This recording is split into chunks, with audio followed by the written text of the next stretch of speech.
Corona vaccine को लेकर subject expert committee की आज अहम बैठक हुई। इसमें ऑक्सफोर्ड एस्ट्राजेनेका के कोरोना वैक्सीन कोविशील्ड को इमरजेंसी अप्रूवल देने पर विचार किया गया, जिसके बाद सीरम इंस्टीट्यूट द्वारा बनाई जा रही कोविशील्ड वैक्सीन के आपात इस्तेमाल को मंजूरी दे दी गई। हालांकि सरकार के सूत्रों के मुताबिक serum institute of India SII की कोविशील्ड को पैनल से मंजूरी के लिए सिफारिश मिल गई है, लेकिन अभी इस पर अंतिम फैसला DCGI द्वारा लिया जाना है। देश की पहली कोरोना वैक्सीन पर चर्चा के दौरान मेदांता अस्पताल के चेयरमैन एवं मैनेजिंग डायरेक्टर नरेश त्रेहान ने आज तक से कहा कि आज देश के लिए बहुत ही महत्वपूर्ण दिन है। सीरम इंस्टीट्यूट जो कि वैक्सीन बना रहा है, उसकी स्टोरेज 2 से 8 डिग्री सेंटीग्रेड है, यानी हमें उसे फ्रिज में रख सकते हैं और उसकी कीमत भी कम है। और इसके साथ ही उसकी प्रोडक्शन कैपेसिटी भी इतनी है कि हमें पर्याप्त डोज उपलब्ध हो जाएगी।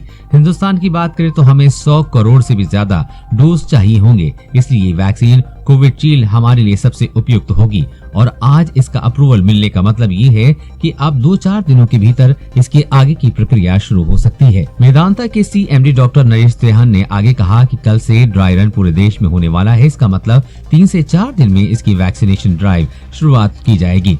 ये बड़ी उपलब्धि है, खासकर फ्रंटलाइन वर्कर्स के लिए, क्योंकि वो सबसे ज्यादा खतरे में रहते हैं। इसके बाद बुजुर्गों या गंभीर बीमारी वाले मरीजों को भी दी जा सकती है। ऐसे कई ग्रुप्स हैं जिनका बारी बारी में नंबर आता जाएगा। आने वाले 3 से 6 महीने में हमें बहुत बड़ी राहत मिल सकती है। वैक्सीनेशन ड्राइव पर बात करते हुए डॉक्टर त्रेहान ने कहा कि हिंदुस्तान के लिए ऐसा पहली बार नहीं है कि पहली बार ऐसी ड्राइव चल रही हो।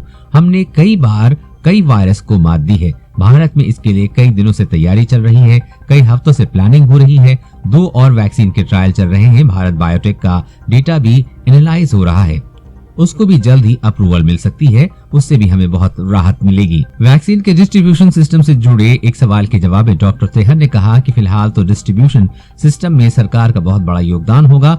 शुरुआत में तो सरकार ही तय करेगी कि कहाँ वैक्सीन स्टोर होगी, कहाँ सप्लाई होगी, लेकिन आने वाले समय में जब वैक्सीन की डोज ज्यादा हो जाएंगी तो पब्लिक को चॉइस दी जा सकती है। चर्चा के दौरान डॉक्टर त्रेहान ने कहा कि समय के साथ ही वैक्सीन को लेकर लोगों की सारी चिंताएं दूर हो जाएंगी।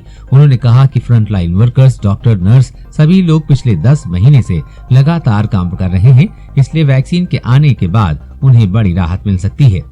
लोगों को वैक्सीन को लेकर हमेशा ही आशंका रहती है, लेकिन जैसे जैसे ड्राइव आगे बढ़ेगी लोगों को उसके परिणाम दिखने लगेंगे। उसके साथ ही आशंकाएं दूर होती रहेंगी। जब हम 60 से 70% आबादी को वैक्सीनेट कर लेंगे तो हर्ड इम्यूनिटी डेवलप हो जाएगी, जिसके बाद वायरस के फैलने के चांस बहुत कम हो जाएंगे। इस खबर के बारे में अपने विचार नीचे कमेंट बॉक्स में लिखकर बताइए। वीडियो को लाइक और अपने दोस्तों के साथ शेयर करना न भूलें।